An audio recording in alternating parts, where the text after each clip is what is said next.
Hi guys, welcome.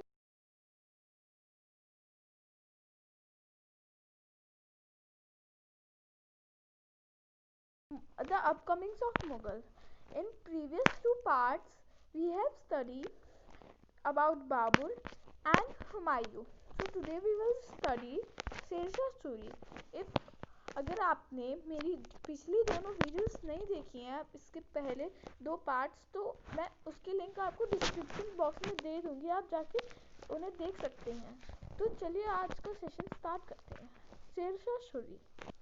Sher Shah Suri was the son of Afghan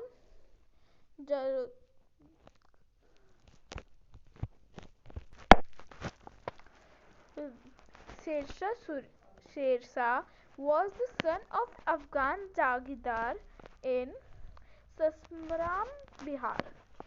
His real name was Farid Khan.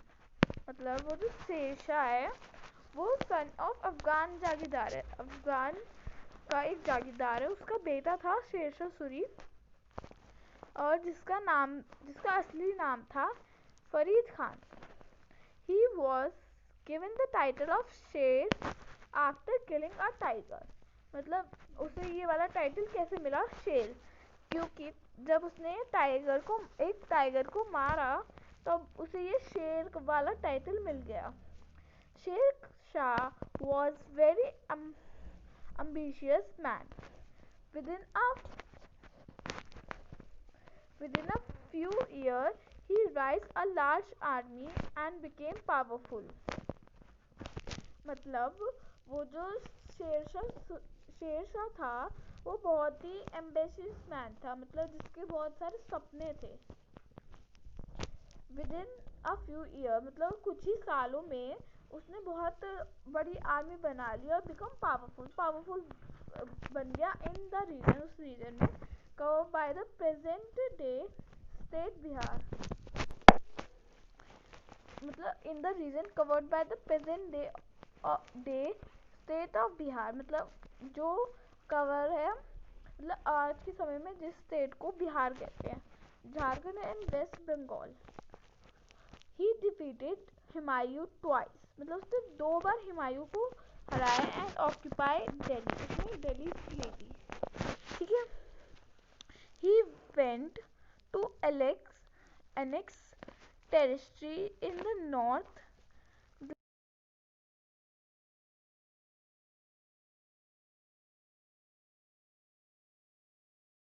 और अपने वो बना लिया एडमिनिस्ट्रेशन, जिसका वो राजा था, जिसका वो एम्पायर था।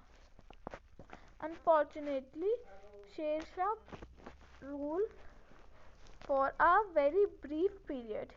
मतलब अनलकीली, फॉर्च्यून का मतलब अनलकीली, वो जो शेरशाह है वो रूल वेरी ब्रीफ पीरियड, मतलब बहुत ज़्यादा टाइम के लिए, मतलब बहुत कम टाइम के लिए रहा उसका एम्पायर, क्योंकि वो ही डेड इन 1545, वो मर गया था 1545 में and was buried at Sasaram। Shershah was a good general and an even better administrator। मतलब उसने मतलब 5 साल में उसका बस 5 साल ही रहा। वो 1540 में उसने एस्टैब्लिश किया, ये देखिए जैसे ये लिख रहा है, 1540 में एस्टैब्लिश किया और फिर 1545 में मर गया। ओके। और वो सिर्फ अच्छा राजा ही नहीं था बल्कि वो अच्छा एडमिनिस्ट्रेटर भी था। He reform the civil, military and land revenue administration. He is often regarded as fortune for forerunner of Akbar. मतलब उसने बनाए सिविल, मिलिट्री और लैंड रेवेन्यू और revenue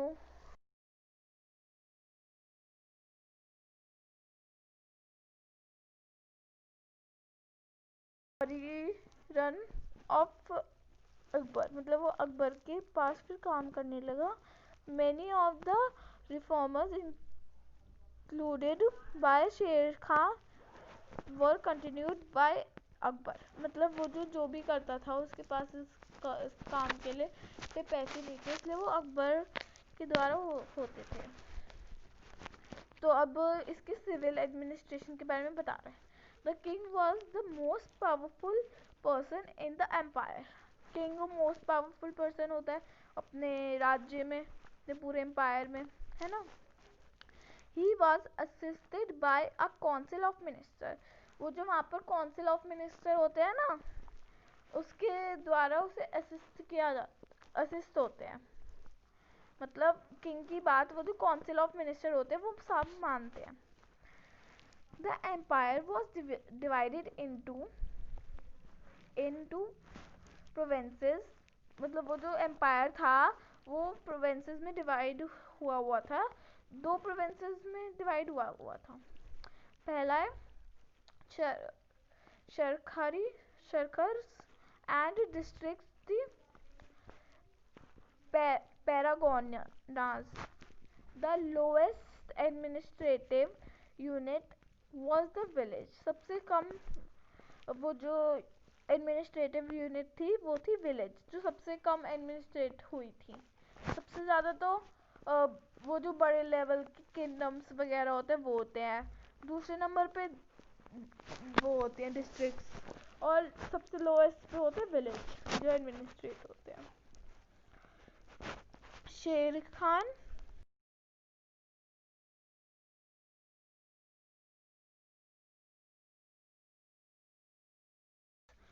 and ensure administrative efficiency.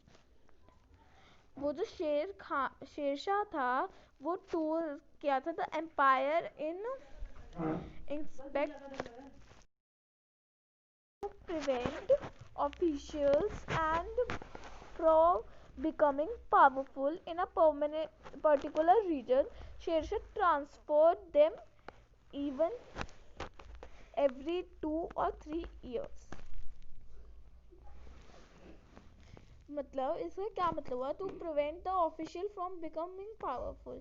मतलब जैसे आपने पिछले में पढ़ा था कि जब हुमायूं ने उसे अपने उसमें रहने के लिए दे दिया था तब वो धीरे धीरे बड़ा होता जा रहा था, इसलिए हुमायूं ने उसे क्रश कर दिया। वैसे ये कह रहे ताकि ऐसा ना हो, इसके लिए वो हर 2 to 3 ईयर में ट्रांसफर कर रहा था। ठीक है। He also had an efficient responsive system. The species keep him informed of all that happened in his empire. मतलब he has an efficient, मतलब उसके पास एक ऐसा सिस्टम था जो हर समय उसे इन्फॉर्म करता रहता था कि पूरे उसके राज्य में क्या हो रहा है। मिलिट्री एडमिनिस्ट्रेशन के बारे में बता रहे हैं, यहाँ पर देख सकते हैं। ठीक है।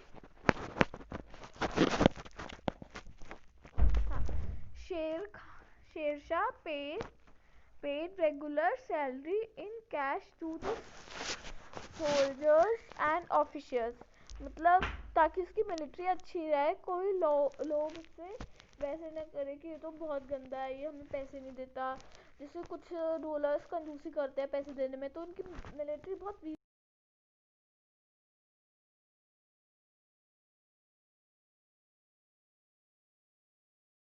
और उस ऑफिसर्स को। ही branded all horses to prevent inferior quality horse from being included in the cavalry। मतलब उसने सारे ब्रांडेड हॉर्स रखे ताकि उनकी इंफीरियर क्वालिटी हो हॉर्स की, और ताकि उसकी हेल्प मतलब अच्छे से हो पाए, उसकी वो जो बैटल होगी। He maintain an accurate descriptive roll of each soldier. मतलब उसने सबको अपना रोल दे दिया कि तुम जैसे तुम यहाँ पर खड़े होगे, तुम यहाँ पर खड़े होगे, तुम्हें ये करना है, ऐसे करके। And personally supervised all army recruited and enforced strict and discipline among his soldiers। मतलब जैसे कुछ रूलर्स तो ऑफिसर्स अपॉइंट करते हैं जो उन्हें आर्मी को ही ट्रेन करते हैं, पर वो ऐसा प्राइवेटली करता है कि वो अपने आप ही सारी आर्मी को ट्रेन करता है और बहुत उनके साथ मतलब थोड़ा सा स्ट्रिक्ट होता है ताकि सारे सोल्जर डिसिप्लिन में आ जाए, उसकी बात माने। तो ये हमारा लास्ट पेज है, तो जल्दी से भी पढ़ लेते हैं, फिर हमारे चैप्टर कंप्लीट हो जाएगा। Land revenue administration. All cultivable land was measured and classified into good, average and bad equate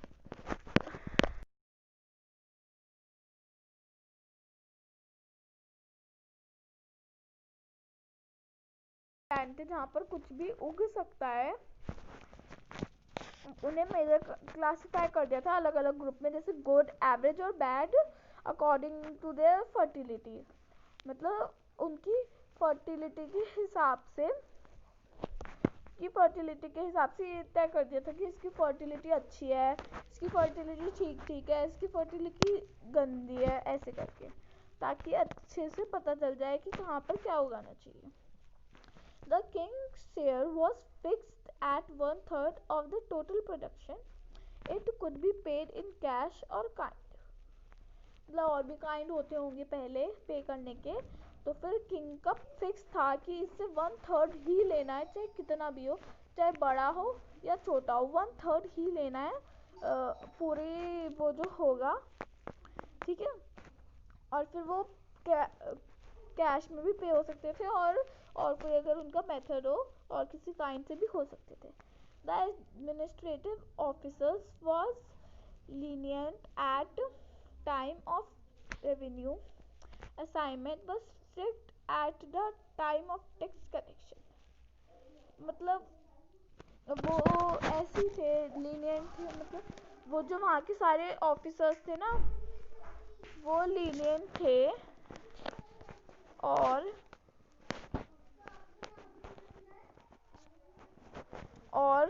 वो the administrative officers were lenient at time of revenue assignment but strict at the time of tax collection। वो जो administrative officers थे जो मतलब ये सब collect करते थे, वो मतलब कि किसी ज़्यादा स्ट्रिक्ट नहीं थे कि अभी दो मुझे, अभी चाहिए। किसके टाइम पे? टाइम ऑफ रेवेन्यू, वो जो रेवेन्यू के टाइम पे ज़्यादा स्ट्रिक्ट नहीं थे, पर स्ट्रिक्ट थे जब टैक्स कलेक्शन का टाइम होता था, कि वो जो टैक्स होता है, जैसे हम पहले वाले में हमने पढ़ा कि 1/3 टोटल प्रोडक्शन उसका होता है किंग का, उसके टाइम पे जब वो टाइम आता है कलेक्ट करने का तब वो बहुत स्ट्रिक्ट हो जाते हैं। In time of natural disaster as flood और famines, the peasant did not have to pay any tax, rather Sher gave them loan on easy term।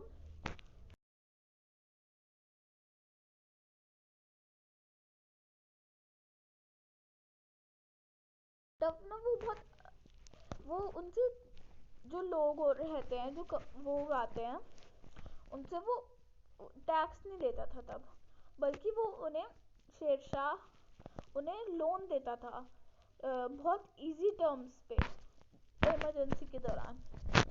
अब पढ़ते हैं हम trade. To make travelling easy and to promote trade and commerce Sher Shah build an excellent network of road. मतलब वो जो शेरशाह है उसने एक अच्छा सा रोड का नेटवर्क बनाया, जैसे रोड आजकल के ज़माने में हर जगह फैली हुई है, तो उसने ट्रेड के लिए एक रोड बनाई अच्छी सी। The most famous of these is the Grand Trunk Road. इनमें से जो जितने भी उसने रोड्स बनाई उनमें से सबसे फेमस थी Grand Trunk Road. The road was provided with sarais और रेस्ट हाउसेस। मतलब उन रोड्स पे थोड़ी थोड़ी दूरी पे हर दूरी पे रेस्ट हाउसेस थे जिन्हें सारीज भी कह सकते हैं। These sites become center of trade। मतलब ये जो सारी थी जो रेस्ट हाउस थे वो सेंटर ऑफ ट्रेड बन गया। मतलब जो भी in course of time town and city developed around these sarais. मतलब ये जो उसने रेस्ट हाउस बनाए थे उनके आसपास के एरिया में थोड़े टाइम बाद बिल्कुल टाउन और सिटी एकदम डेवलप्ड हो गई। जैसे आप गेम खेलते होगे तो गेम में जैसे अपडेट आता है ना, वैसे ये पूरा अपडेट हो गई, सिटी बहुत सुंदर बन गई, इसलिए वहाँ पर ज़्यादा ट्रेडर आने लगे। ठीक है। To encourage foreign trade, Sher Shah reduce custom duty. He also include coin called a rupee। मतलब वो जो फॉरेन ट्रेड बढ़ाने के लिए उसने शेरशाह ने रिड्यूस कर दिए, कम कर दिए, कस्टम ड्यूटीज कम कर दी और उसने बनाए सिल्वर कॉइन्स जिन्हें कहते हैं रुपया। रुपया जैसे इस टाइम पे रुपीस चल रहे हैं तो उसने ही बनाए थे रुपया, और रुपया वर्ड से लिया गया आज का रुपीस। तो मतलब आप ये सोच सकते हैं कि इसने बनाए थे हमारे जो टुडे चल रहे हैं पैसे। It continue to be use for many century after his death. मतलब ये जो इसने कॉइन बनाए थे ना, ये जब तक वो मर गया था उसके बाद भी बहुत सारी सेंचुरीज तक यूज होते रहे, बल्कि अब तक भी यूज हो रहे हैं। Sher Shah followed a policy of religious tolerance. वो पॉलिसी फॉलो करता था रिलीजियस टॉलरेंस की। रिलीजियस टॉलरेंस की he respected all religions and looked after the welfare of his subject. मतलब वो सारे जो उसके रिलीजियस जो फेस्टिवल्स वगैरह होते हैं, जो भी उसके रिलेटिव्स हैं, वो उन सबकी बहुत रिस्पेक्ट करता था। और look after the welfare of his subject. और वो जो जैसे सब्जेक्ट, मतलब यहाँ पर सब्जेक्ट का मीनिंग ये है कि जैसे उसका टाउन है, उसे अपना किंगडम अपडेट करना है, अपना किंगडम अपडेट करना है या फिर अपनी आर्मी अपडेट करनी है, ऐसे करके वो जो वेलफेयर होते हैं उसके काम होते हैं उसके सब्जेक्ट में, उन्हें भी देखता है।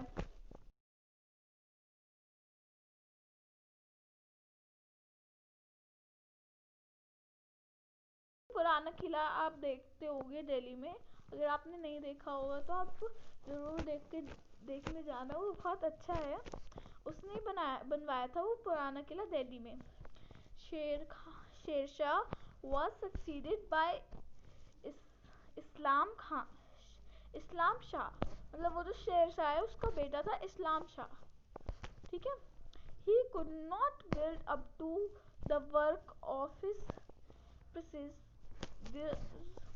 Humayun defeat Islam Shah in 1555 and end Suri dynasty। जैसे इसका सक्सेसर था इस्लाम शाह, तो फिर वो इतना अच्छा काम नहीं कर पाया जैसे शेरशाह ने किया था। जैसे हमने पहले यहाँ पर पढ़ा था कि हुमायूं यहाँ पर पढ़ा था कि उसके बाद शेरशाह के वीक रूलर्स आए थे और वो वीक रूलर का नाम था इस्लाम शाह। तो फिर वो बहुत वीक था, वो ऐसे कुछ नहीं कर पाया, तो उसने हरा दिया हुमायूं ने, और शेरशाह सूरी की जो उसने सूरी डायनेस्टी एस्टैब्लिश करी थी वो भी ख़त्म कर दी। तो ये आज ये वाला चैप्टर द अपकमिंग्स ऑफ मुगल ख़त्म हो गया।